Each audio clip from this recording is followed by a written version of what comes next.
جب اللہ کے نبی حضرت عیسیٰ علیہ السلام نے یہودیوں کے سامنے اپنی نبوت کا اعلان فرمایا تو یہودی آپ علیہ السلام کی جان کے دشمن ہو گئے، کیونکہ وہ تورات میں پڑھ چکے تھے کہ حضرت عیسیٰ مسیح ان کے دین کو منسوخ کر دیں گے، اس لیے یہودی آپ کے دشمن ہو گئے، یہاں تک کہ حضرت عیسیٰ علیہ السلام نے محسوس فرما لیا کہ یہودی اپنے کفر پر اڑے رہیں گے اور وہ مجھے قتل کر دیں گے۔ تو ایک دن آپ نے لوگوں کو مخاطب کر کے فرمایا، کون ہے جو اللہ کے دین میں میرا مددگار ہو؟ تو 12 یا 19 سواریوں نے کہا،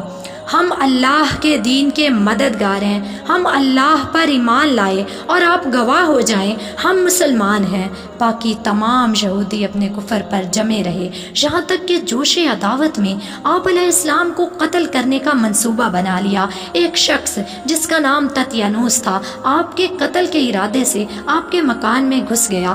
تو اتنے میں اللہ نے حضرت جبریل امین کو ایک بدلی کے ساتھ بھیجا اور اس بدلی نے آپ علیہ السلام کو آسمان پر اٹھا لیا۔ آپ کی والدہ جوش محبت میں آپ سے چمٹ گئی تو آپ نے فرمایا، امی جان اب قیامت کے دن ہماری اور آپ کی ملاقات ہو گئی، اور پھر بدلی نے آپ علیہ السلام کو آسمان پر پہنچا دیا۔ یہ واقعہ بیت المقدس میں شب قدر کی مبارک رات میں وقوع پذیر ہوا۔ اس وقت آپ کی عمر شریف بقول علامہ جلال الدین سیوطی رحمۃ اللہ علیہ 33 برس تھی، اور بقول علامہ زرقانی شارع موحب آپ علیہ السلام کی عمر مبارک اس وقت 120 برس تھی۔ جب تطیانوس بہت دیر تک مکان سے باہر نہیں نکلا تو یہودیوں نے مکان میں گھس کر دیکھا تو اللہ نے تطیانوس کو حضرت عیسیٰ علیہ السلام کی شکل کا بنا دیا۔ یہودیوں نے تطیانوس کو حضرت عیسیٰ علیہ السلام سمجھ کر قتل کر دیا۔ اس کے بعد جب تطیانوس کے گھر والوں نے غور سے دیکھا تو چہرہ صرف حضرت عیسیٰ علیہ السلام کا تھا،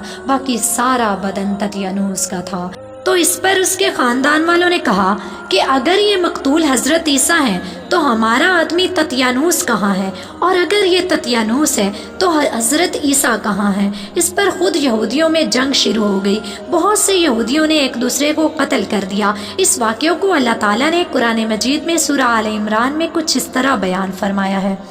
اور کافروں نے مکر کیا اور اللہ نے ان کے ہلاک کی خفیہ تدبیر فرمائی، اور اللہ سب سے بہتر چھپی تدبیر والا ہے۔ یاد کرو جب اللہ نے فرمایا، اے عیسیٰ میں تجھے پوری عمر تک پہنچاؤں گا اور تجھے اپنی طرف اٹھا لوں گا اور تجھے کافروں سے پاک کر دوں گا اور تیرے پیرووں کو قیامت تک تیرے منکروں پر غلبہ دوں گا، پھر تم سب میری طرف پلٹ کر آؤ گے تو میں تم میں فیصلہ فرما دوں گا جس بات میں تم جھگڑتے ہو۔